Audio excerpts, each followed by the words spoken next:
시간이가 이게 다 질문거리인데 아까 저 최근 3년간 92방 내용 요구를 해서 결국은 그 구청 공무원들이 다른 데하고 비교를 해줘야 되는데 어떻게 생각하십니까? 아까 제가 했는 거 있지 않습니까? 다른데 비교를 해야 너가 왜 이래 수성이가 형편없이 하느냐 하면 비교 안 돼버리면 그렇죠. 비교할 만한 건 어디 있습니까? 제가 요 자료는 요대로 봤는데 네. 소위 말해서 깰라 그러면 뭐 비교치가 있어야 되잖아요. 그런 건 우리 제가 볼 때는 두 가지 방법인데요. 네. 하나는 우리 의원님들한테 예. 물어가지고 똑같이 자료 요청해서 10일 이내에 오거든요. 예. 서로 교환하는 방법. 아. 그렇죠? 우리 의원님 계실 때 그게 서로 교환. 예. 왜냐하면 법적으로 10일 이내에 반드시 자료가 오게 돼 있기 때문에 똑같이 질문서를 만들어서 서로 교환하는 방법이 있고, 두 번째는 예. 집행부에다가 요청을 하실 때 예. 우리 자료를 요청하시고 예. 의원님이 인근 자치구 이름을 써주세요. 비교해서 가는 거야. 그러면 공무원들이 그 구에다 물어봐가지고 받아가지고 줍니다. 줘요. 주게 돼 있다니까요. 자료 요청을 하면 내가 분석을 해서 달라고 하면 분석해서 주면 되니까. 우리가 보좌관이기 때문에 공무원 전체를 보좌관으로 활용해야 돼요. 그게 지혜로운 방법입니다. 내가 궁금한 것들을 그럼 인건부는 어떤지 비교해서 가져와라. 그러면 가져오게 돼요. 달성호 비교해가 됐더라. 대표적인 게 수소하고 달성. 그 다음에 의원님 비교만이 능사가 아니고 네. 의원님이 만약에 뭐 30% 미집행 뭐 보조금이 뭐 많이 반환된 사업들이 뭐 몇 가지가 있다 그러면 그 중에서 이제 쭉 설명을 들어보시고 세부적으로 좀 알고 싶다, 그렇죠? 네. 그러면 세부적인 자료를 추가로 요청하셔야 돼요. 그러니까 자료 요구라는 건 뭐냐면 한 번에서 끝나는 게 아니라 1차, 2차, 3차 계속 들어갈 수 있습니다. 그래서 그 자료를 내가 다 파악하는데 몇 개월이 걸릴 수 있어요. 왜? 내가 요청하는 방법을 잘 몰라가지고 잘 몰랐다 그러면 법적 근거를 가져와라 받아봤다. 그럼 법적 근거에서 뭘 하게 돼 있다 그러면 그 한 거 가져와라. 그래서 공문 내역 다 가져와라 봤다. 그러면 다른 자치구하고 비교해서 가져와 봐라. 해서 계속 들어갈 수 있습니다. 그래서 제가 파일을 만들어가지고 그걸 갖다가 계속 꾸준히 관리하라는 이유가 그게 쌓이고 쌓이면 다음에 가서는 능수능란하게 내가 보고 싶은 것만 딱 요청을 해서 엑기스만 뽑아가지고 질의할 수 있고 따질 수 있는 거예요. 지금 행감 자료 요청을 하고 있거든요. 막 하고 있거든요. 대감 안 끝났어. 아직 안 했어요. 행감을 한 데가 대구에서 두 군데가 있고 6군데는 2차 정례 때 하더라고요. 그렇죠? 네, 네. 저희 그러면 좀 시작했습니다. 행감에서 제일 중요한 거는 자료 요구예요. 그래서 자료 요구를 꼼꼼하게 하셔가지고 어떻게 해요? 서면 그 감사를 50% 이상 해버려야 된다니까요. 자료 요구만 하면 집행부 공무원들은 자료 요구를 했기 때문에 밤을 새서 공부를 하고 예산 질문을 뽑아서 공부를 해서 옵니다. 그 얘기가 뭐냐면 자기가 질문을 받을까봐 공부하고 그럼 잘못된 걸 스스로 고치기도 해요. 내가 안 물어봐도 돼. 안 물어봐도 그 사람들은 그걸 통해서 아 우리 의원님이 관심을 가지고 자료 요청을 하는구나. 그러면 자기들이 도둑이 재발되어서 바꿀 수도 있어요. 근데 의원님이 자료를 받는데 분석을 못한다. 그러면 그냥 총론적인 질문을 하셔도 돼요. 그 사업이 올해 성과가 뭡니까? 내년에 어떻게 뭐 문제점은 없었으니까 어떻게 바꿀 겁니까? 이렇게 총론적으로 물어보셔야 돼요. 대신 내가 잘 모르는데요 하면서 묻지 마세요. 그냥 내가 좀 아는 척 하면서 내가 너무 아는 척을 해서도 안 되지만 내가 그냥 그 물어보는 질문 형식이 내가 잘 모르는데요 이게 뭡니까? 이렇게 묻지 마시고 제가 그 자료 요청을 했는데 거기에서 문제점은 없었습니까? 그럼 성과에 대해서 내년에 어떻게 개선할 겁니까? 이게 그냥 총론적으로 물어보시면 그 사람들은 내가 아는 줄 알고 막 도둑이 재발되어서 실토하는 경우도 있어요. 아니 그리고 그걸 관심만 가져도 그 사람들은 자기를 되돌아보게 됩니다. 자기 사업들을. 한 가지요. 네. 제가 행감하기 전에 네. 한 달 전에 이제 도로 개설반으로 자료를 받았는데 많이 받았어요. 그걸 보고 내 예산을 보고 자료 사업 예산 하나 넣었다. 네. 네, 그런 아 좋죠. 의원님이 지적해주면 그걸 예산에 반영하게 돼 있고 또 예산에서 나중에 깎거나 뭐 증액하거나 기준이 되기 때문에 감사 때 감사 지적 내용들이 예산으로 다 이어집니다. 예산이 있어야지 정책을, 사업을 시행하고 안 하고 하기 때문에 모든 길은 로마로 통하는데 모든 정책과 사업은 예산이 말을 해줍니다. 그래서 우리가 행감을 하는 이유는 뭐냐면 잘못된 걸 지적을 해서 그걸 다음 예산에 어떻게 반영하기 위해서 하는 겁니다. 그래서 행감을 하신 이후에 예산에 그게 반영돼야 된다. 예를 들어서 결산검사를 꼼꼼히 하기 위해서 결산검사 수당을 더 줘야 된다. 했는데 예산은 다른데 정작 수당을 똑같이 10만 원에서 올라왔는데 확인 안 하고 넘어갔다. 아무 의미가 없는 거예요. 1년 동안 내가 똑같이 간다니까 10만 원. 행감 때 지적을 했으면 예산에도 반영이 되는지 확인을 하시는 게 의미가 있습니다.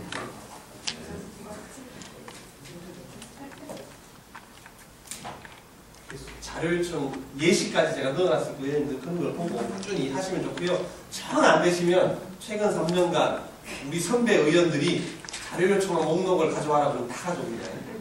우리 선배 의원들이 한 자료 요청 목록. 네? 3년간. 네. 이렇게가 3년간 해야 돼요.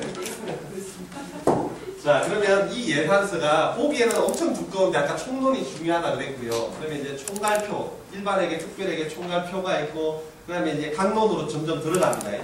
강론으로 들어가는데, 제가 생각할 때는 세입을 아까 중심으로 보라 그랬지 않습니까? 세입하고 세출이 있는데, 자, 그러면 의원님들이 세출에 대해서는 의원님들 공약사업이라든가 지역사업이라든가 관심사항들이 있을 겁니다. 그러면 그 사업들을 중심으로 보시면 세출 예산 명세서가 있습니다. 그러면 상세하게 몇 년에 걸쳐서 어떻게 한다는 게 나와 있기 때문에 전문적이지 않아도 의원님들이 접근하실 수 있습니다. 주민들의 입장에서 또는 선례를 바탕으로 해서 접근하실 수 있으니까 이건 뭐 제가 생략을 하고요. 세입에 대해서는 좀 꼼꼼하게 따져주시는 게 좋다는 겁니다. 그러면 이제 예를 들어서 한번 볼게요. 163페이지 보시면 세입 예산 사업 명세서가 나옵니다. 그러면 세입 예산에 대해서 꼼꼼하게 나와 있는데 좌측 맨 상단에 보면 2013년도 본예산 일반 회계라고 되어 있습니다. 아까 이제 일반 회계, 특별회계 총론에서 일반 회계만 들어갑니다. 일반 회계만 들어가는데 그 밑에부터 장관항이 나옵니다. 그렇죠? 장관항이 나옵니다. 아까 장하고 관하고 항으로 이루어진다고 했잖아요. 세입은. 그렇죠? 그러면 지방세 수입이고 110번이 지방세고 111번이 보통세입니다. 그렇죠? 목적세도 있는데 기초로 목적세가 없으니까 넘어가고요. 그러면 우리 대구시 같은 것도 지방세법에 근거해서 고유한 지방세는 두 가지입니다. 재산세하고 그렇죠? 등록 면허세. 면허세 두 가지입니다. 자치구세는 두 개인데, 네 개잖아요. 그렇죠? 주민세가 있고 또 뭐가 있죠? 지방소득세가 있습니다. 이거는 지방세법 특례에 근거해서 서울시를 제외한 광역시는 특례에 근거해서 2011년도에 16개 있는 세목이 11개로 조정이 되는데 그 조정이 될 때 서울시를 제외한 6대 광역시인가요? 그 광역시에 대해서는 특례로 주민세하고 지방소득세 일부를 구세로 한다라고 부칙에다가 적어놨습니다. 삽입을 했습니다. 자, 이게 어디 나오냐면요. 요 우리 책자 보시면 의원님 138페이지 한번 보실래요, 의원님? 138페이지 보시면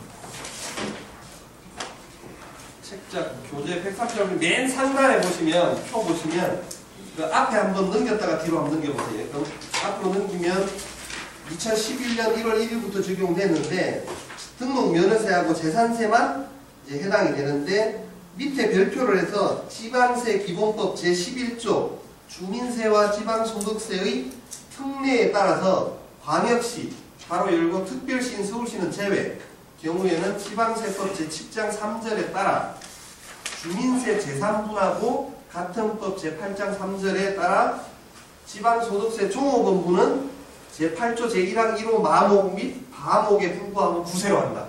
되게 어렵죠? 결론은 뭐냐면 특례에 따라서 서울시를 제외한 광역시에는 원래 지방소득세, 주민세는 광역세인데 광역세 중에서 밑에 보시면 주민세도 뭐가 있어요? 소득분, 종업원분이 있고 지방소득세가 주민세도 균등분, 제3분이 있습니다. 그런데 거기에 따라서 나뉘는데 주민세 재산분하고 그렇죠? 지방소득세 종업원분은 자치구세로 한다 이런 특례가 있다는 겁니다. 그래서 우리 세입에 대구시의 세입에 보면 재산세와 등록면허세 외에 주민세하고 지방소득세도 들어가 있다 이겁니다. 그렇죠?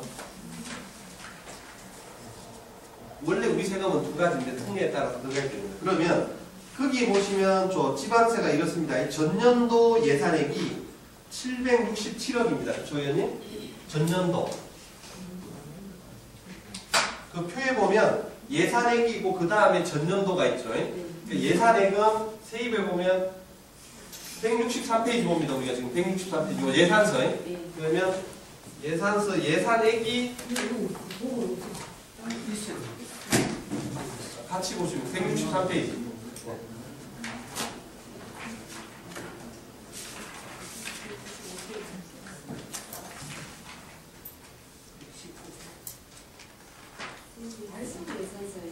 달서구가 있어요. 달서구. 달서구.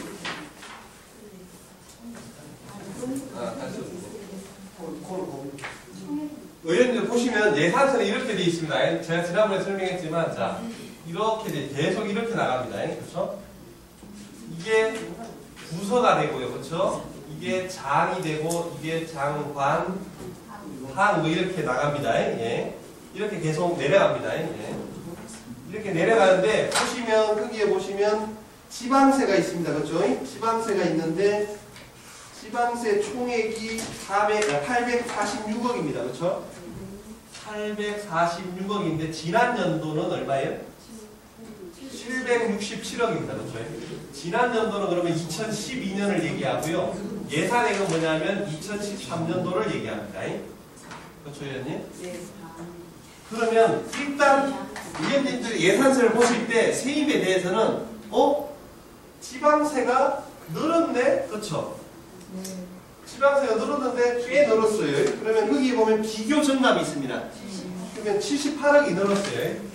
78억이 늘었는데 앞에 이렇게 해놓는 거는 이게 감소했다는 뜻이고요. 아무 표시가 없다는 건 정액이 됐다는 겁니다. 그래서 처음 보실 때 의원님들 이렇게 표시가 삼각형인데 이게 정액 아닌가 싶은데 이게 헷갈리실 수가 있는데 이거는 감소라는 뜻이고 정액은 아무 표시가 없습니다. 의원님 예산 볼 때. 그래서 의원님들이 예산서를 다 보실 때 총액으로 지방세가 78억이 늘었다. 그렇죠? 78억이 늘었는데 자 장관으로 들어갑니다. 좀 세세하게. 그 밑에 보면 보통세가 있고 목적세가 있는데 목적세는 이제 기초단위가 없으니까 없어진 거고 보통세가 있고 지난년도 수입이 있습니다. 지난년도 수입 보면 작년도에 들어올 세금을 못 받은 걸 올해 받는 겁니다. 그렇죠? 2월 말에 출납폐쇄한 이후에 못 받게 돼 있는데 작년도 세금을 받을 거를 넣어 놓은 겁니다. 세입에다가. 그래서 그 돈은 얼마가 늘었는지를 비교해서 보셔서 정감이 많은 거 있잖아요. 정감 감소가 많든지 정액이 많든지 그러면 또는 지금 경기 상황을 봤을 때 작년하고 올해하고 똑같이 잡았다? 내가 생각할 때는 경기 상황이 침체에 들어가서 좀 보수적으로 잡아야 될 것 같은데 똑같이 잡았다? 그런 문제의식을 가지고 예산을 들여다보는 겁니다. 그렇죠? 그러면 의원님들이 봤을 때 등록 면허세 봤을 때 1억 정도 늘었고 그렇죠? 97억 등록 면허세가 97억인데 지난번에 84억인데 97억으로 늘었고요. 그럼 13억이 늘었나요? 13억이 늘었고 등록 면허세 그 다음에 주민세가 1,800만 원이 늘었고 재산세가 57억이 늘었고 지방소득세가 6억 6천이 늘었습니다. 자 그러면 재산세가 57억이 늘었어요. 지방세 78억 중에 중요한 포션을 차지하는 게 뭐냐면 재산세가 57억을 늘었으니까 비율로 따지면 한 65% 정도가 재산세에서 증액된 겁니다. 그렇죠? 그리고 의원님들이 재산세에 대해서 좀 들어가 보는 거예요. 재산세, 그렇죠? 재산세에 들어가는데 재산세가 작년에 얼마였냐면 604억이었는데 604억. 근데 올해 662억이 된 겁니다. 그래서 57억이 늘어난 겁니다. 그러면 의원님들이 지금쯤 행정사무감사를 준비하면서 어떻게 대처하시는 게 좋으냐면요. 지방세 세목별로 세목이 몇 개예요? 4개죠. 그럼 지난 연도까지 합쳐서 만약에 5가지라고 합시다. 5가지에 대해서 10월 말, 아니 지금이 10월이니까요. 9월 말 현재 3분기까지, 그렇죠? 9월 말 현재 징수 현황을 받아보시는 겁니다. 그렇죠? 그러면 자, 우리가 재산세를 57억 더 들어올 거라고 생각했는데 부동산 경기가 좋아서 실제로 9월달까지만 해도 57억이 더 들어왔다. 그럼 연말까지 가면 한 20억 더 들어온다. 예측이 가능한 겁니다, 의원님. 그렇죠? 우리가 하는 일은 뭐냐면 집행부가 계획을 잡은 편성액에 대해서 제대로 편성했는지 견제 감시하는 건데, 견제 감시라는 말이 뭐냐면 체크하고 확인하는 겁니다. 체크하고 확인해서 만약에 20억이 더 들어온다 앞으로 어떻게 해요? 이 돈을 어떻게 쓸 건지를 고민하시는 거예요, 의원님들이. 그렇죠? 그러면 추경이 있으면 경정을 해서 이걸 갖다 급한 사업에 쓰자라고 하든지, 의원님들이 돈을 발견했으니까 의원님 지역구에 쓰든지, 아니면 내년에 경기가 어려우니까 뭐좀 내년 재원으로 쓰든지, 예산하다 보면 돈을 하나도 안 갖고 말이야 자기 동네 돈만 가져가려는 사람이 있어요. 그럼 의원님들 따끔하게 한마디 해줘야 돼요. 깎고 가져가라고. 깎은 만큼 가져가라고 그러세요. 왜?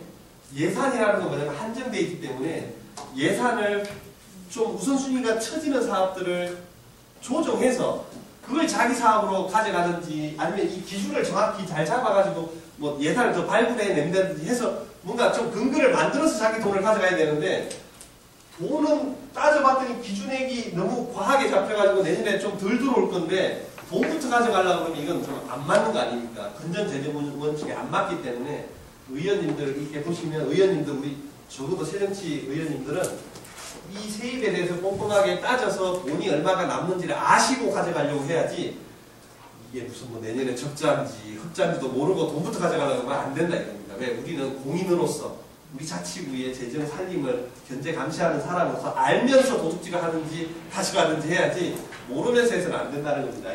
그래서 제 생각은 57억을 더 잡았는데 부동산 경기가 더 좋아서 생각보다도, 또 정부가 지금 갑자기 하반기에 부동산 경기 활성화를 통해서 뭐 바람을 넣고 있는 거 아닙니까? 그래서 향후에 의원님 더 거칩니다. 이런 것들을 확인하시는 게 되게 중요합니다. 이게 확인이 돼야지 그러면 내년에 662억에다가 예를 들어서 20억이 더 들어왔다 그러면 682억이 들어왔는데, 요걸 기초해서 내년에 더 잡을 건지 말 건지 어떤 근거가 생긴다는 겁니다. 그렇죠? 기준이 생기는 겁니다. 그래서 최근 3년간을 보라는 겁니다. 올해는 이런데, 그러면 2013년은 설사를 했지만 어떠했는지, 지방세에 대해서 4가지 세목에 대해서 어떤 예측을 얼마나 했는데 얼마가 들어왔는지, 2012년은 어떠했는지 알고서 올해는 어떻다 그러면 추이가 점점 지방세가 증가하고 있다. 근데 이게 어느 정도 시점에서 정점을 찍고 내려갈 것 같은데, 이런 것들을 예측하면서 의원님들이 보수적으로 기준을 정해준다. 이게 기준점이 돼서 예산의 기준점이 된다. 그래서 이런 것들 전부 다 자료 요구 사항이 됩니다. 각 세목별로, 분기별로, 월별로 목표액을 잡고 월별로 관리를 하고 있습니다. 집행부는. 우리가 요청을 안 해서 안 주지 월별로 관리하고 있습니다. 그래서 제가 요 자료에 너무나 서울시 매달 제가 저 세입징수 실적을 자료 요청해서 자료에 넣어놨는데, 이 자료에는 없는지 모르겠는데, 하여튼 저는 분기별로 정례적으로 이게 세수에 대해서는 합니다. 작년에 서울시가 뭘 잡았냐면요, 얼마 전에 저 한전이 후지가 팔렸습니다. 서울에. 뉴스에 나왔죠, 의원님? 얼마에 팔렸어요? 10조 5,500억에 팔렸어요. 제가 당장 자료 요청을 했습니다.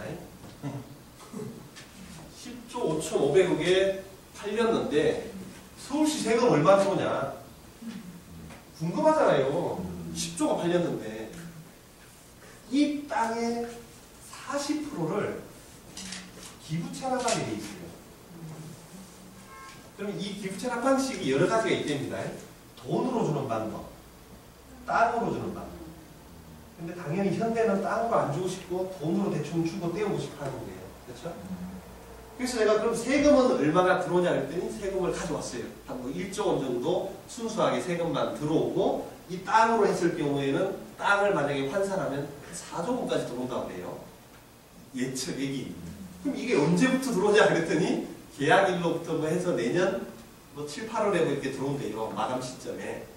이제 내년 세수에 대해서 제가 관심이 있는 거 아닙니까? 근데 올해 땅이 요 한전부지 옆에 서울의료부지가 있는데 이게 한 공시지가 한 5천억 정도 되는 거예요. 5천억은. 근데 우리가 3천억 정도만 잡아놨어요. 세입으로. 이 땅이 안 팔리고 있어요. 그래서 3천억이 펑크 나는 거예요. 그렇죠? 이 땅을 제가 처음 예산 잡을 때부터 이거 안 팔린다 1년 안에 그랬더니 집행부에서는 아닙니다. 이 한전부지를 삼성이 눈독을 들이고 있는데 그 역이 삼성이라는 글자 한자는 다른데 삼성역이에요. 그래서 삼성이 삼성타운을 만들려고 한다는 거예요. 그래서 실제로 삼성이 달려들었어요. 그래서 삼성이 8조 원 정도를 썼다는 소문이 있어요. 그걸 잡으려고. 근데 현대가 무식하게 정보가 이거 놓치면 안 된다 해가지고 10조를 쓰는 거예요. 지금 기업 주가가 떨어지고 휘청휘청 하고 있는데 하여튼간 삼성이 그 땅을 사서 삼성역 부분으로 전부 다 한전부지와 서울의료부지를 다 해서 삼성타운을 만들려고 하는데 팔립니다 이러는 거예요. 안 팔릴 것 같은데 집행부가 팔린다니까 일단 인정을 해줬는데 결국은 안 팔려서 3천억이 평가가 납니다. 올해 안에 안 팔려요. 그래서 내가 3천억 그럼 어떻게 할 거냐 그랬더니 다른 세수로 대충 메꿔 넣을 수 있습니다. 뭐 이런 정도로 얘기하고 있습니다. 그러니까 의원님들이 여기에 보시면 세외 수입에 지방 예를 들어서 공유재산 매각이라든가 뭐 임대 수입들이 있습니다. 이런 것들이 계획대로 잘 매각되고 임대가 됐는지를 주기적으로 확인하셔서 체크를 하셔야지 집행부가 예산을 짤 때 의원님들이 세입을 보기 시작했기 때문에 장난을 못 친다는 겁니다. 왜? 이거를 의원님들 안 보면 장난을 친다는 거예요. 그래서 우리의 궁극적 목적은 뭐냐면 집행부가 장난을 못 치게 하고 그래서 건전하게 재정 운영이 되도록 하는 게 우리의 임무인 거예요. 우리는 견제감시기관으로서 우리가 무슨 뭐 계획을 잡고 집행을 하는 기관이 아니라 우리는 그걸 잘 계획을 수립했는지 잘 집행을 법대로 하는지를 견제감시하는 사람. 그래서 뭔가 지방자치단체가 과하게 무리하게 투자해서 나중에 뭐 부도 직전에 내몰린다든가 아니면 무리한 사업을 추진해서 용인처럼 경전철 하나 잘못해가지고 휘청휘청하는 사태가 없도록 만드는 일이 시민들이 그래서 우리를 뽑아준 거지 우리가 뭐 다른 일 하라고 뽑아준 게 아니기 때문에 이런 걸 이제 견제 감시하는 건데 그래서 세입은 의원님들 보시면 지방세 관련해서도 4가지 지난연도 수입에 대해서도 해서 5가지에 대해서 분기별로 자료 요구하시고 체크하시면 행감 자료가 되고 그걸 기본으로 해서 2015년 예산의 기준이 된다 이런 얘기를 제가 드렸는데 그거 하실 때 올해 10월까지 아니라 내년 이제 작년 작년들은 어떻게 하든지 세입이 적다고 주장하고 그럼 나중에는 많이 걷어가지고 많이 걷었다고 할 거 아닙니까? 그렇죠. 심리적으로. 그렇죠. 그걸 어떻게 좀 집어낼 수 있습니까? 좋은 질문 있으세요. 집행부는 방법이 이제 예산 편성하는 기법이 한 2가지가 있는데 하나는 뭐냐면 일단 소극적으로 그렇죠? 소극적으로 예산 반영을 합니다. 일단 돈을 좀 숨겨놓는다 이겁니다. 네? 숨겨놓고 이걸 나중에 어떻게 해? 결국 추경 때 자기가 쓰고 싶은 대로 쓰는 거예요.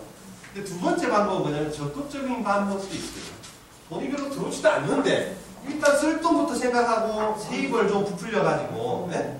이런 잡는 방법도 있습니다. 그러니까 의원님들이 이걸 잘 보시라는 겁니다. 이걸 보는 방법이 어떠냐? 의원님들이 최근 3년간 보면 네? 3년간 봐서 자 본예산 대비해서 본예산의 세입을 얼마 잡았는데 실제로 징수가 100% 이상 되더라. 뭐 120%, 110% 되더라. 그렇죠? 이런 추이를 보는 겁니다. 그러면 이거는 세세하게 볼 필요 없어요. 지방세, 세외수입, 지방교부세, 조정교부금, 보조금 딱 5개 항목만 봐가지고 총액만 보면 됩니다. 그러면 야 우리는 무슨 상습적으로 본예산에 축소해서 잡았다가 세금이 예를 들어서 본예산 대비해서 한 15% 항상 더 거치더라. 그래서 뭐 의원님들의 감시가 좀 느슨할 때 추경으로 이게 쓰더라. 그러면 의원님들이 할 말이 있죠. 그러면 2015년에 또한 최근 3년간 다르지 않는데 그러면 그렇게 하려고 이렇게 소극적으로 예산 편성을 했느냐라고 물어보고 그럼 의원님들이 하실 수 있는 사업들도 챙길 수가 있는 거죠. 왜? 재정적으로 좀 여유가 있는데 소극적으로 잡은 거니까 딴 사람들은 뭔지 모르지만 하여튼 나는 돈이 남는지 안 남는지를 알고 있는 사람의 입장에서 집행부라는 속된 말로 협상도가 하죠. 그렇죠? 이걸 내가 찾아볼 때 자료를 돌아가면 되겠네. 돌아오죠. 예. 그럼 집행부에서는 이게 공개되면 막 의원들이 하이에나처럼 달려들어 다 뜯어갈까봐 의원님한테 조용히 이렇게 와서 협상이 가능할 수도 있습니다. 그리고 이제 의원님들은 이럴 수 있죠. 보수적으로 잡는 건 나쁘지 않은 겁니다. 근데 턱없이 보수적으로 잡는 건 좀 문제인 거죠. 왜? 재정이 효율적으로 운영이 안 되는 거니까. 그러면서 의원님들이 일정한 선으로 유도할 수가 있는 거죠. 예를 들어서 15%만 계속 이게 예? 과하게 예산이 더 거친다는 건 문제니까 한 10%대라고 낮춘다든가 해서 의원들이 그걸 좀 건전하게 조정해 줄 수 있는 거죠. 알면서 조정해가는 거죠. 그렇죠?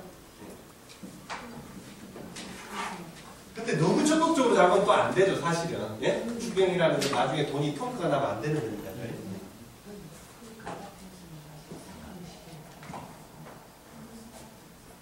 그런 의미에서 의원님 그 순세계 잉여금이 지난번에 설명을 했지만 되게 중요합니다. 이게 순세계 잉여금이 순수하게, 그렇죠? 순수하게 1년 동안, 그렇죠? 1년 동안 계산해서 남는 돈을 순세계 잉여금이라 하는데, 이 순세계 잉여금 예를 들어서 달서구가 5천억 원인데 이게 이제 2013년 재정 규모입니다. 그런데 의원님들이 이제 이 개념을 아셔야 되는데 2013년에 본예산이 있습니다. 의원님, 본예산이 예를 들어서 4,500억 정도 됐다고 하면요, 의원님 1회 추경을 통해서 돈이 좀 남아가지고, 그러니까 돈이 세금이 더 거칠 수도 있고 보조금이라든가 조정교부금이 더 들어왔을 수도 있습니다. 추경이 한 뭐 300억 정도 됐다. 그렇죠? 해가지고 하면 4,800억 아닙니까? 그런데 여기에 또 무슨 돈이 더 더해지냐면 2012년에 2월비가 있습니다. 2월비. 아까 명시 6월, 사고 2월 계속 2월비가 돈이 더 들어옵니다. 이게 만약에 200억이다. 이 돈이 들어온 걸 이걸 다 합친 거를 예산 현액이라고 합니다. 예산 현액. 그해 연도 전체 예산을 예산 현액이라고 합니다. 그러면 2013년도는 본예산은 4,500억이었지만 추경 300억에다가 2012년 2월 된 거 200억 해서 5천억 원을 운용을 한 겁니다. 5천억 원. 그렇죠? 5천억 원을 운용을 한 겁니다. 그러면 2013년에 5천억 원을 운용했는데 실제로 이 돈 중에서 4,500억 정도만 집행이 됩니다. 집행. 그래서 빼기하면 500억 원이 남는데 이 500억 원을 세계 잉여금이라고 합니다. 세계 잉여금. 숫자만 빼면 한 해 동안 계산해서 남는 돈이 세계 잉여금입니다. 이 세계 잉여금 중에서 네 가지를 빼라 이겁니다. 2월비 세 가지하고, 그렇죠? 세 개하고 집행잔액, 보조금 집행잔액, 국비라든가 시에서 오는 보조금 집행잔액을 반드시 돌려줘야 되겠는데 이걸 뺀 금액을 만약에 이게 300억이다 하면 300억을 빼니까 남는 돈이 200억이더라. 이게 2013년도에 총 집행하고 2월금 돌려준 돈 다 빼고 순수하게 남는 순세계 잉여금이 200억이 되는 겁니다. 근데 이 순세계 잉여금은 1차적으로 빚 갚는 데 쓰는 겁니다. 빚 상환. 내가 돈이 생기면, 여윳돈이 생기면 우리도 가게 운영을 할 때 빚을 먼저 갚지 않습니까? 내 돈이. 그래서 빚 갚는 데는데 우리가 지금 채무가 없다. 그럼 어떻게 해요? 채무가 없으면 이 돈은 추경 재원으로 씁니다. 추경 재원. 그렇죠? 1회 추경, 보통 1회 추경이 보통 결산 이후에 7월에 있다 그러면 7, 8월에 가서 추경 재원으로 200억을 순수하게 200억 원을 사업비로 쓰는 겁니다. 급한 사업비.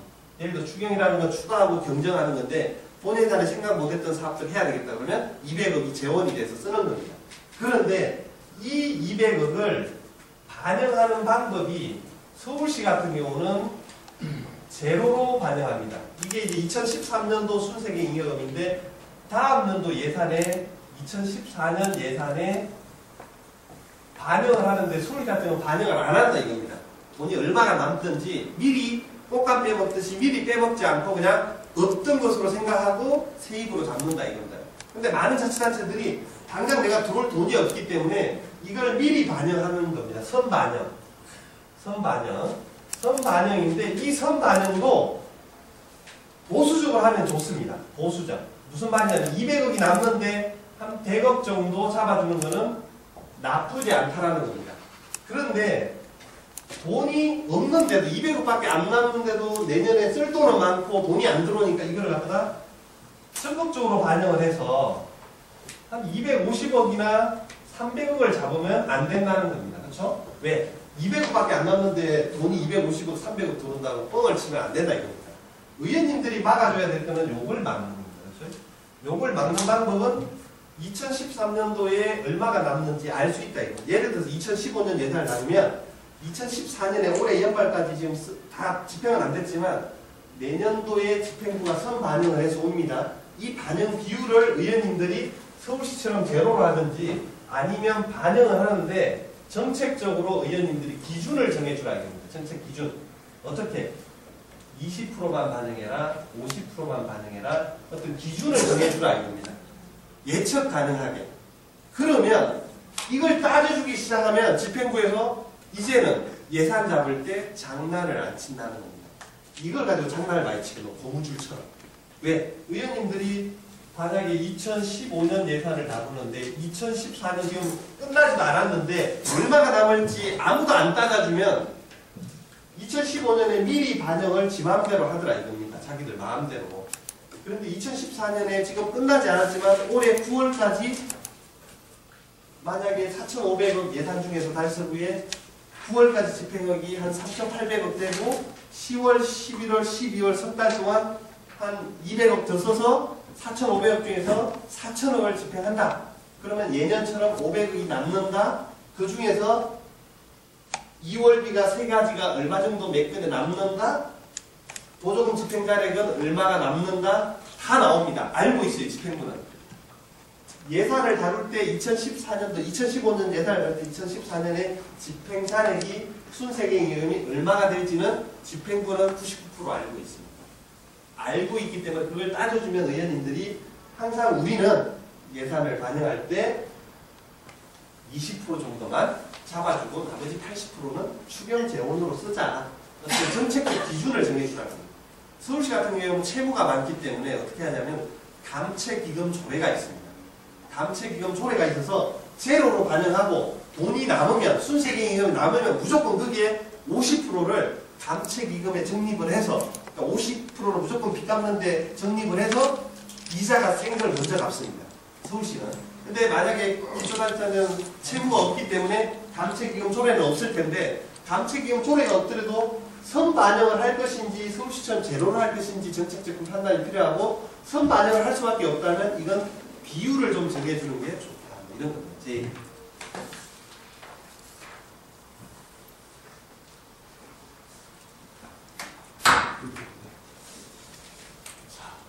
달성으로 2013년 결산에 다시 반영? 네. 달성 2013년 결산에 수세계 인력이 141억입니다.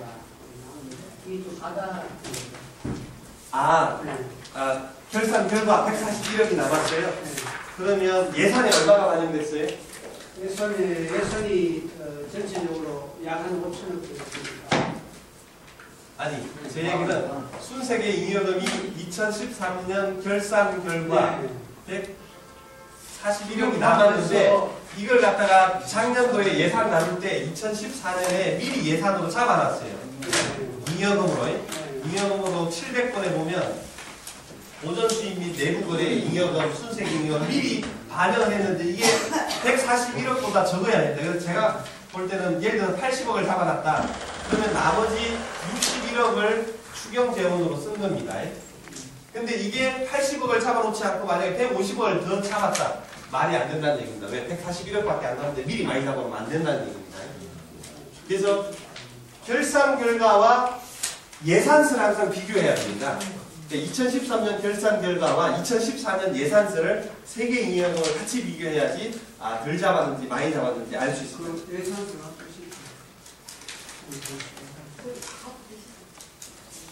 이건 2013년 예산서. 그러니까 이걸 알려면 2013년 결산서와 2014년 예산서를 비교해봐야지 알 수가 있는 겁니다. 순세기 이거 개념 어려운 거예요. 제가 3년 동안 해내다가 독학으로 나왔는데 사실은 어려운 개념인데 의원님들 이해가 되셨는지 근데 모르겠어요. 순수하게 순수하게 잉여금이 많이 가다 이렇게 자리 생겼다는 것 자체로 예산 편성에 합리적 편성 못했다는 겁니까? 맞습니다. 근데 5천억 규모에서 142억이면 적게 나온 겁니다. 네, 제가 통상적인 개념에서 보면 왜냐하면 이 돈은 어떻게 해서 순세계 잉여금이 남는 기준이 크게 두 가지입니다. 하나는 초과 수입. 돈이 세금을 얼마가 들어올 것이라고 생각했는데 그것보다 더 많이 들어왔을 때 돈이 일단 남을 거 아닙니까? 그렇죠? 두 번째는 불용액입니다. 불용액은 뭐냐면 일단 사업에다가 얼마를 쓰겠다고 했는데 그 돈이 남은 게 남죠. 197억. 만약에 141억이 남았다 그러면 초과 세입분이 얼마고 불용액이 얼마인지 따져보시면 의원님들이 좋을 것 같아요. 그러면 초과 세입은 의원님 없고요. 오히려 세수가 펑크났습니다 할 수 있고, 그래서 불용액은 좀 더 한 170억 정도 해서 실제로 초과 세입은 한 29억 정도 마이너스였습니다. 뭐 이럴 수 있습니다. 그러니까 순세계 잉여금의 내역을 보시는 것도 좋습니다. 그렇죠?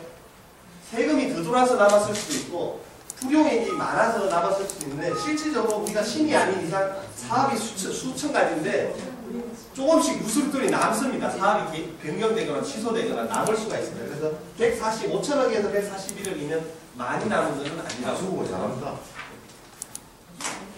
수준은 197억이요. 아, 197억 남았어요? 예, 예산 전체 총액 예산에는 예산 4,200억이거든요. 아, 예. 197억이. 그 정도는 남는 게 정상적이라고 저는 생각합니다. 200억 정도는 정상적이라고. 퍼센트죠.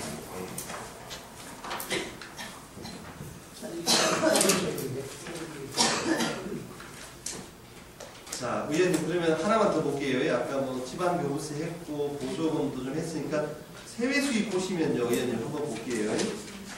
세외 수입 보시면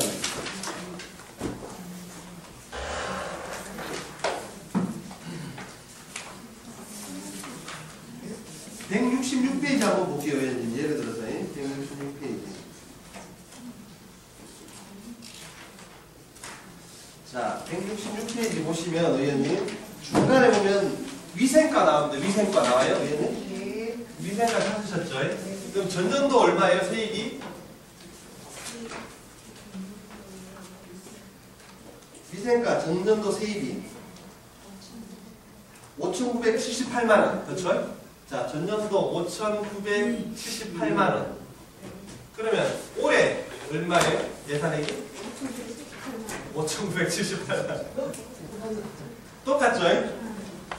세외 수입의 가장 문제는 뭐냐면 산출 근거를 담당 공무원들이 부서에서 관리하거든요. 위생과는 위생과, 건축과는 불법 건축물 건축과, 교통지도과는 또 교통지도과. 해당 부서에서 관리하는데 관례답습적으로 세입을 짜는 경우가 많습니다. 그러니까 예를 들자면 이런 겁니다. 자, 위생과 보면 작년에 5,978만 원인데 올해도 5,978만 원 세입이 들어온다는 거예요.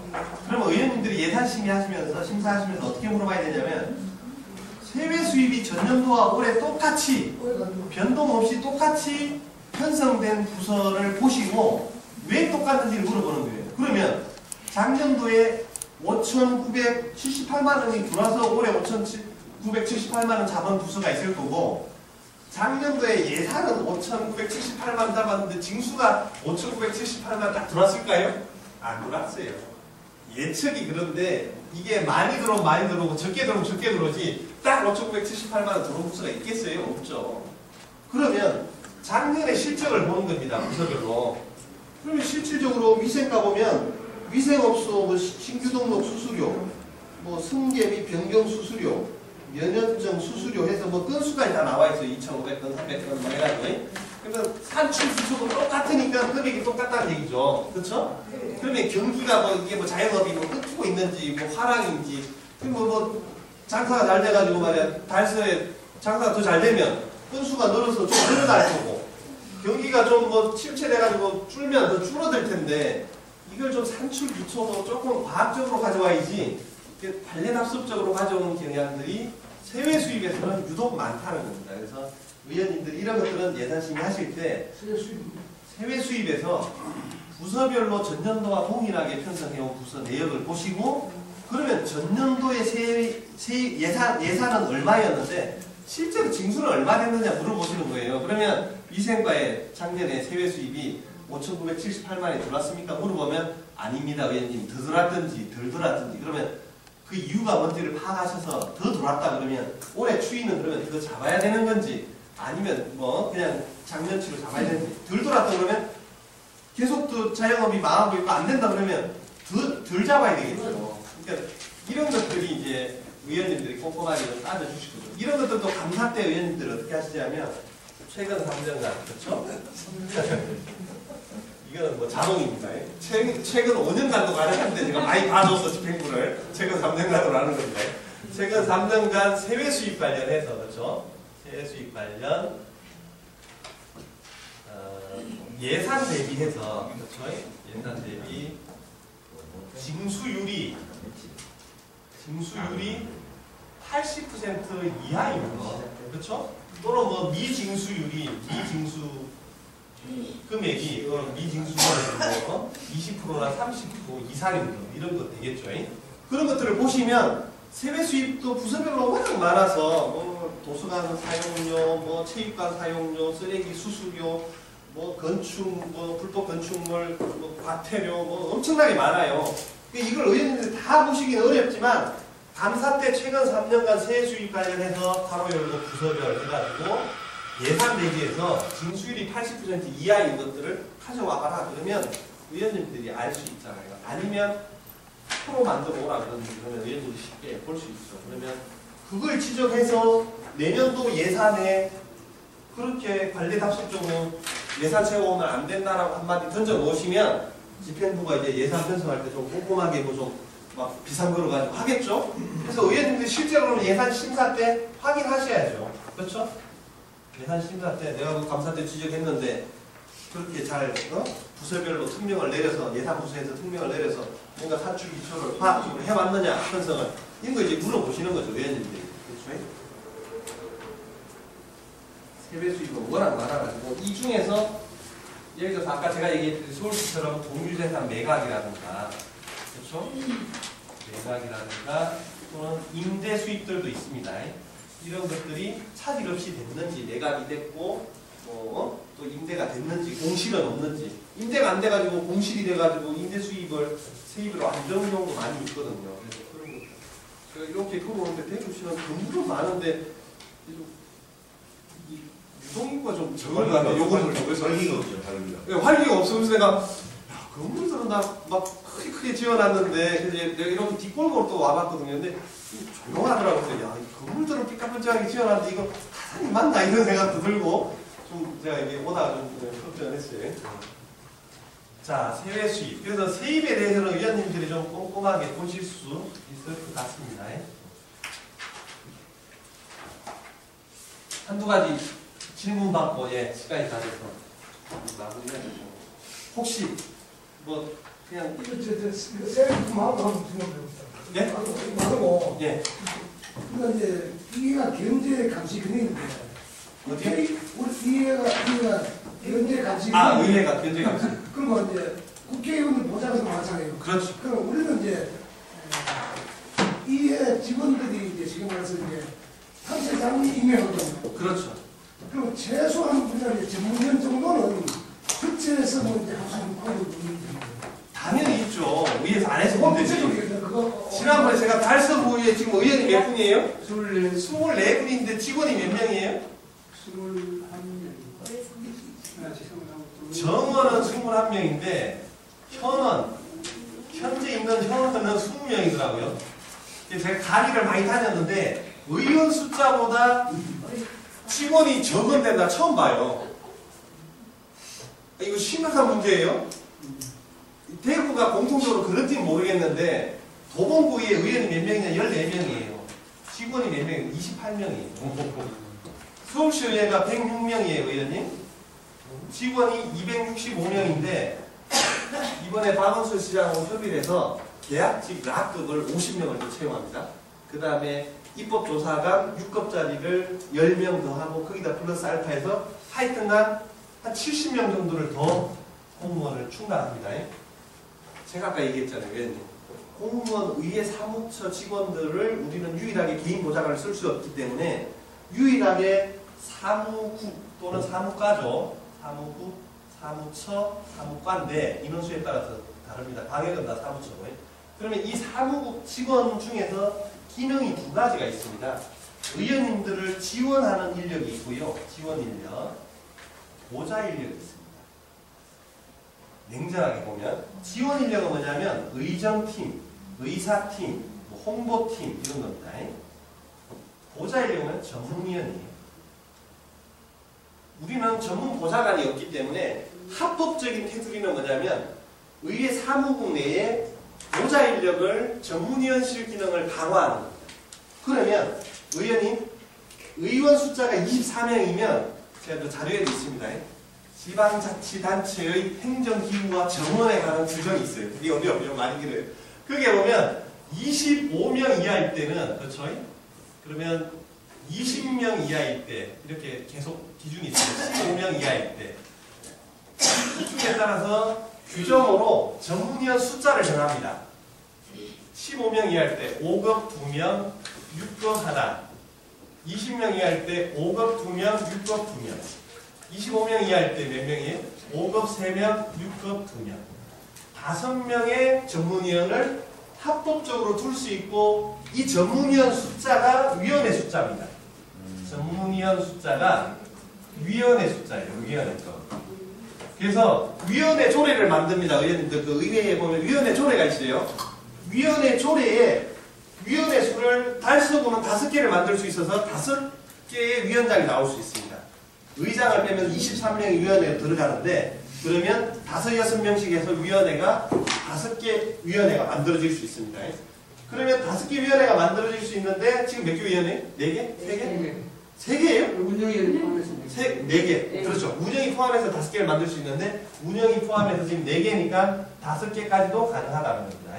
그렇죠? 경제도시 국회 주인 거를 합쳐서 경제도시 네, 장소와 협소하고 여러 가지 이유가 있었어요. 아, 좋습니다. 네. 4개를 하든 5개를 하든 그건 의원님들 정책적 판단이고 재량인데 하여튼간 통제를 하고 있는데 5가지 상한선까지는 만들 수 있다는 겁니다. 제 얘기는. 그러면 지금 달서구에 제일 심각한 건 뭐냐면 정원을 늘리는 거예요. 정원. 일단 현원도 중요하지만 정원. 어떻게 늘리자? 지방공무원 달서구 정원조례가 있습니다. 그렇죠? 지방공무원 달서구 정원조례가 있어요. 이 정원조례를 의회에다 가져옵니다. 단체장이. 그렇죠? 늘릴 때. 그러면 의원님들이 협의를 하셔야 됩니다.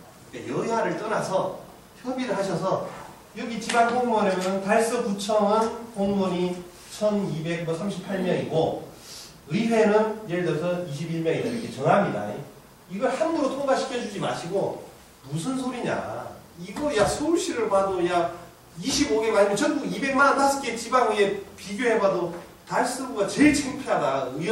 사무국 직원수가 적다. 왜? 보좌 인력이 없어가지고. 의원님들 의정활동을 잘 하고 싶으면 어떻게 해야 돼요? 보좌관이 있어야 돼요. 지금 뭐 모임도 가시고 지금 바빠 죽겠는데 지금 앉아 계시는데 얼마나 바쁘세요. 모임도 가셔야지, 소주도 먹어야지, 공부도 해야 되지, 살림도 해야 되지. 얼마나 바쁩니까? 그런데 아무도 누가 자료 요청을 해줄 사람이 있나, 뭐 분석해줄 사람이 있나? 없어요. 근데 정작 아까 위원장님 말씀처럼 공무원들 왔는데 공무원들이 전부 다 임명권자가 구청장이에요. 구청장 눈치만 보다 세게 하면은 승진도 안 되고 그러니까 어디 뭐 좋은 부서 못 가니까 대충 집행부 입장에서 맨날 보장하고 맙니다. 그래서 방법이 첫 번째 인원을 늘려라. 그렇죠? 인원 창피한 수준이에요. 진짜 제가 막 웃으면서 하지만 속으로는 막 화가 나요. 왜? 의원 1인당 0.8명인데 내가 처음 봤다니까요. 네? 0.8명인데 내가 솔직히 처음 봤어요. 내가 강의를 한 100군데 갔는데 지금까지. 네? 두 번째, 인원을 늘리라는 겁니다. 평균 얼마? 아마 전국 평균이 1.5에서 2명 사이입니다. 실질적으로 서울시는 지금 2.6명인데도 그래서 그 의장인데 넣어놨죠. 표 있습니다. 자, 인원을 늘리자. 두 번째는 뭐냐면 전문위원을 행정직으로 아마 다 되어 있습니다. 이거를 탈피하시고 별정직이나 계약직으로 돌리세요. 별정직도 있고 계약직도 있어요. 아, 그러세요. 좋습니다. 그 정도로 돼야 된다. 그러니까 예를 들어서 5급이 3명이면 적어도 한 명은 6급도 한 명 정도는 별정직이나 계약직으로 돌려야지 이 사람들이 단체장의 눈치를 안 보고 의장의 눈치를 보고 의원들의 눈치를 보고 제대로 보자 합니다. 왜? 임명권자가 구청장이 아니야, 그 사람들은. 뭐 별정직이면 임명되는 절차는 꼭 그 공무원 절차에 의해서 구청장이 이제 임명을 합니다. 공무원을 하고. 근데 심사는 이제 우리 의원님들이 들어가서 심사를 하시면 되고. 근데 임명과 동시에 그 사람은 정년이 보장되기 때문에 집행부를 더 이상 안 봐도 됩니다. 이 사람은. 계약직은 만약에 한다 그러면 우리 의회의 눈치를 봐서 그 사람을 재계약할 건지 말 건지 정책적으로 판단하기 때문에 우리 의회의 눈치를 보게 돼 있습니다. 그래서 이 사람들을 최대한 별정직 계약직으로 돌리는데 이거를 어디서 돌리냐? 정원 조례에 보시면 별표 1, 2, 3이 있습니다. 1, 2, 3이 있습니다. 3에 가시면 집행부 공무원의 5급은 몇 명이고 그래서 직급을 행정직렬로 하는지 별정직으로 하는지가 나와 있습니다. 그럼 의회 사무국은 몇 명인데 4급은 몇 명, 5급은 몇 명, 6급 이하는 뭐 이렇게 통칭으로 되어 있습니다. 그러면 5급에 대해서 별정직은 몇 명, 일반직은 몇 명, 그게 표가 나와 있습니다. 의원님들이 정원 조례를 그냥 통과시켜주지 마시고 거기에다가 행정 또는 별정으로 넣어오시고 아니면 행정직 2명, 별정직 하나 딱 명시를 해버리고 통과시켜버리면 전문위원이 3명이면 5급은 2명은 행정직으로 받아주지만 1명은 무조건 의회에서 별정직으로 임명을 하는 겁니다. 우리 권한이에요. 조례 제정권은 우리 권한이에요. 조례를 제출하는 건 집행부가 제출하지만 의결권은 우리에게 있기 때문에 이걸 가지고 항상 우리는 무기로 삼아서 핸들링을 해야 돼요. 그러면 정원 조례가 사전에 1년에 한 번꼴로 올라옵니다. 반드시 옵니다. 올라올 때마다 정원을 해야 돼요. 의회. 올라올 때마다 정원을 해야 된다니까요. 왜? 의회가 제대로 견제 감시해야 예산 낭비도 막고 집행부 공무원들이 부족한 정책들을 의원님들이 주민의 대표로서 항상 현장감이 있기 때문에 생생한 목소리를 받아가지고 그 정책에다가 입안하면 더 완벽한 정책이 됩니다. 집행부 공무원도 책상에 앉아가지고 단체장 눈치만 보고 성질만 바라면서 일하는 사람들이에요. 그 사람들은 달서구 공무원들 중에 달서구에 안 사는 사람들 태반이에요. 퇴직하면 다 농촌 가거나 딴 동네 가 살아. 그 사람들은. 근데 우리는 주민들의 투표로 의회에서 선출되는 주민의 대표이기 때문에 항상 주민의 입장에서 공부하는데 그 사람들은 자기가 오직 서기관으로 퇴직하느냐 사무관으로 퇴직하느냐 평주사로 퇴직하느냐 이걸 가지고 맨날 고민하는 사람들이라 너무 무시해서는 안 되지만 하여간 그게 목적인 사람들이에요. 지상 과제가 그 사람들은 승진이에요. 공무원들은. 그러니까 승진하려고 5천만 원 주고 1억 주고 하고 승진하는 거 아닙니까? 그렇죠? 대구에는 뭔가요? 자, 그래서 전문위원을 이렇게 해다가 전문위원 세 번째는 전문위원실에다가 자, 전문위원이 유일하게 보좌 기능이라고 그랬습니다, 의원님. 그러면 전문위원이 5급이 만약에 3명이 있고 6급이 2명이 있다. 요 밑에다가 7급이나 8급을 적어도 한 명 내지 2명씩을 붙여주세요. 명씩. 자. 그러면 행정위원회가 있다. 거기에 5급 전문위원이 있는데 이 사람이 만약에 김 의원님이 자료 요청했다. 이 사람이 집행부 7급, 8급한테 전화해서 야, 뭐 주임, 야, 우리 의원님 이게 관심은 이 자료 좀 줘봐. 이게 급이 안 맞아요. 창피해요. 그 사람이 앉아가지고 독수리 탑법으로 검토보고서 쓴다는 게 이게 있을 수 없는 일이에요. 이 사람은 방향만 제시하는 거고 크게 방향이라든가 정책을 결정하는 사람이 요 밑에 7, 8급이 실무 인력이 있어야 돼요. 실무 인력. 이게 가능하냐? 가능해요. 왜? 지방공무원 정원 조례에서 의회 사무국에 몇 명을 두라 이런 규정이 없어요. 조례로 정하게 돼 있다니까요. 그 의원님들이 사람을 많이 늘려서 집행부랑 협의를 해서 넣으시고 의장님 보고 배치를 전문위원실에다 하라 이겁니다. 배치를 이런 데 많이 해봤자 소용없고 물론 뭐 홍보도 좀 해야 되겠더라고요. 그러니까 검색을 하면 뭔가 자료가 안 나와. 의원님들의 활동이 사실 홍보팀에서 막 의원님들 활동 상황에 대해서 보도자료 좀 내주고 해야 되는데 이게 잘 안 되더라고요. 하여튼 이것도 부족한데 전문위원실에 실무 인력을 붙여주면 의원님들이 자료 요청하고 분석하고 이런 것들을 다 해줍니다. 특혜 해가지고 좀 아니요, 이건 일반 공무원들이에요. 공무원들인데 이동. 아니 예를 들어서 위원장님 이걸 갖다가 계약직으로 하면 더 좋지요 사실은. 근데 집행부가 절대 인정을 안 해줘요 계약직은. 왜? 행정공무원도 규정대로 주지도 않는 사람들이 집행부에서 더 많이 쓰려고 하고 의회를 무력화시키려는 사람들이 똑똑하고 샤프한 사람들이 이거 계약직으로 서울시처럼 계약직을 한급이면 연봉이 3천이 넘어요. 월 250이 넘는 사람들이에요. 이런 사람을 좀 채용하자고 하면 인정해 주겠어요? 정말로 여기 있는 분들이 구청장 되시면 그렇게 해주면 좋습니다. 지방자치 발전을 위해서. 근데 구청장, 보통 구청장도 그러지 않아요. 안 해줘요. 일반 공무원도 여기 파견 안 해준다니까요. 아니, 정원이 21명인데 그 숫자만큼도 안 주고 앉아있는데 이걸 갖다가 한 30명 해서 10명 더 늘리자고 하면 구청장이 아마 두 손 번쩍 들걸요. 아니, 말씀 말대로 막 이장이 이제 인사를 가지고 가는 건 그건 무슨 얘기예요? 아, 예, 좋습니다. 의장님이 인사권을 가지고 있습니다.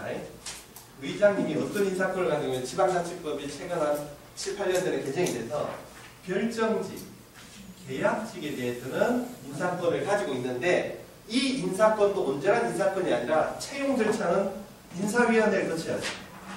집행부에서 채용을 해서 우리한테 보내줘야 됩니다. 근데 별정직, 계약직에서는 의장이 가지고 있느냐 의장의 명을 바탕해서 사무국장이 가지고 있습니다.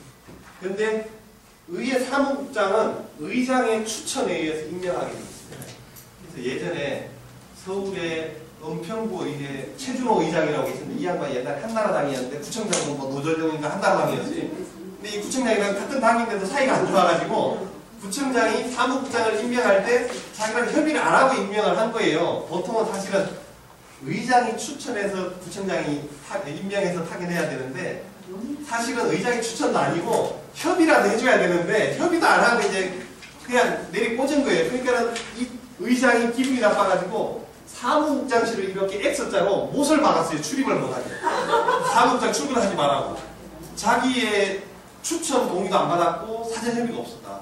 같은 당이었는데 그 사람은 좀 약간 자기 막 그게 있었죠. 제가 의장 할 때 그 양반 연세가 좀 있었는데 그런 적이 있었어요. 실제로.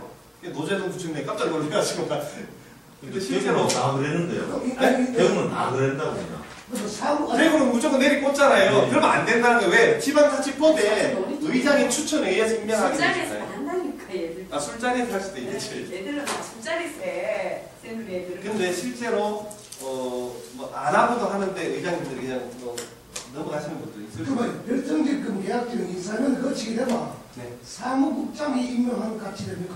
그렇죠. 그렇지, 내 그렇지. 예.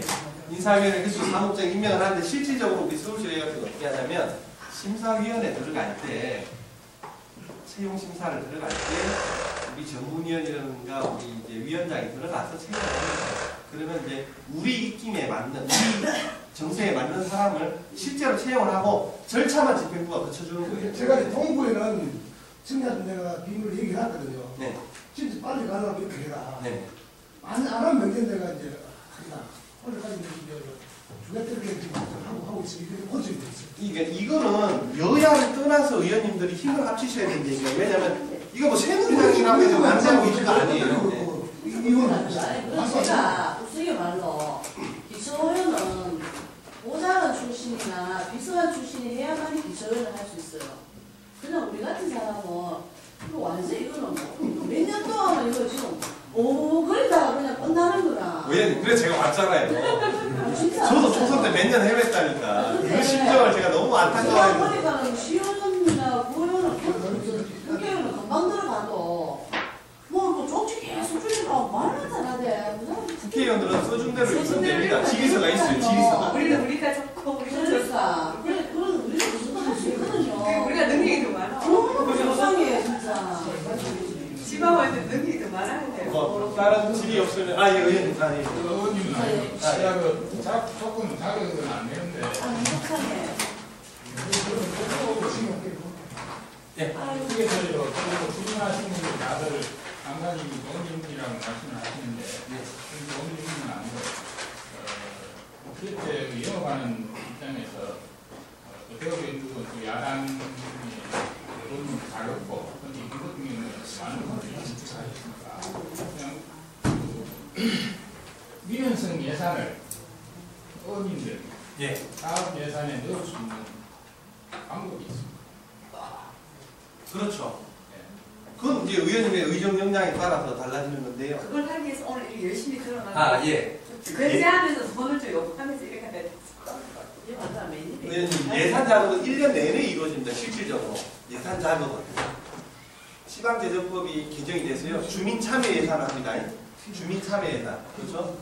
주민참여 예산은 예산 편성권을 옛날에 구청장이 독점하던 것을 시민들이 할 수 있도록 참여할 수 있도록 법적으로 지방재정법을 개정을 한 겁니다. 그러니까 옛날에는 구청장, 집행부, 단체장 혼자서 예산 편성권을 가지고 있다가 이제는 주민들도 같이 해라 이겁니다. 그게 주민참여 예산의 취지입니다. 입법 취지. 그래서 주민참여 예산이 잘 안 이루어질 것 같은데 대구는 활성화돼야 됩니다.